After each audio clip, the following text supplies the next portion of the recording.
I know the moment you start scrolling through power lift recliners you're thinking, I don't want to drop $100 on something that won't actually help me or my parents get up safely. The fear of a wrong purchase is real, especially when you're looking at a piece of furniture that's supposed to do the heavy lifting for you.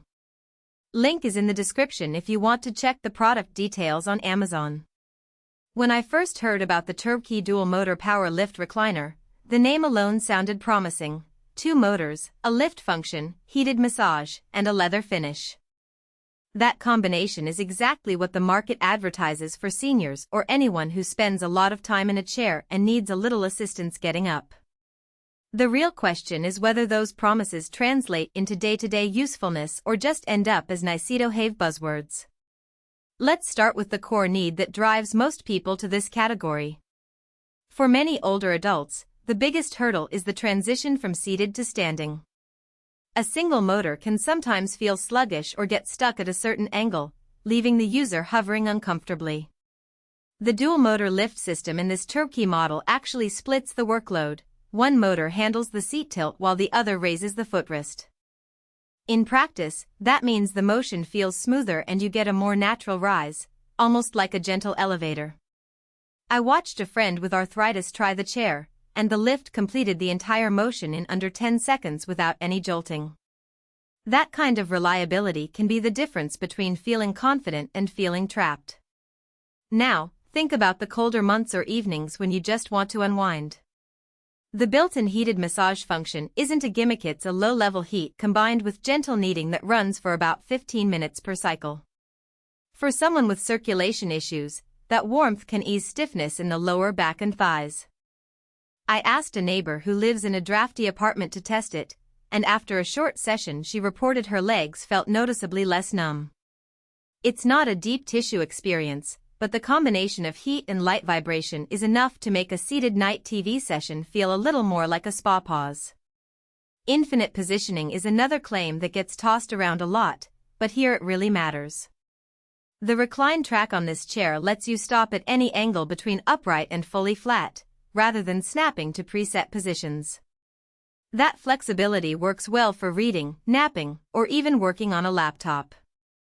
I tried it while answering emails and found that I could tilt just enough to relieve neck strain without fully lying down, which kept my posture decent and my eyes at a comfortable height.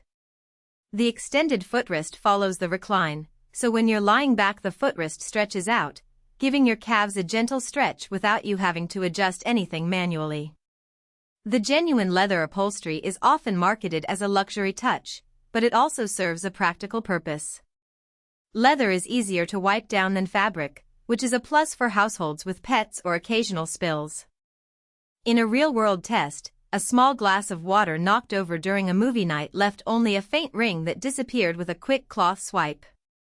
The leather also adds a classic look that can blend into a living room decor that leans toward traditional furniture, which is something many buyers care about beyond pure function. All these features sound great, but the chair does come with trade-offs that you have to weigh. First, the size. At over 7 feet long with a wide seat, it needs a sizable space.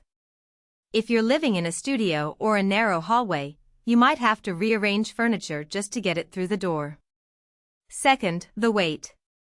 The dual motor, leather, and solid frame push the unit past 200 pounds, so moving it later on is a two-person job. Third, the leather can get warm in summer. Because it's a non-breathable material, sitting in direct sunlight for an hour can make the surface feel sticky, so placement near a window might not be ideal. Pricing is another factor that pops up in every discussion.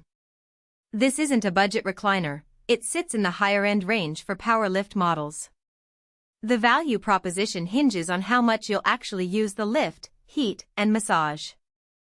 If you or a family member genuinely need assistance getting up and also enjoy a bit of warmth and motion while watching TV, the convenience can justify the cost.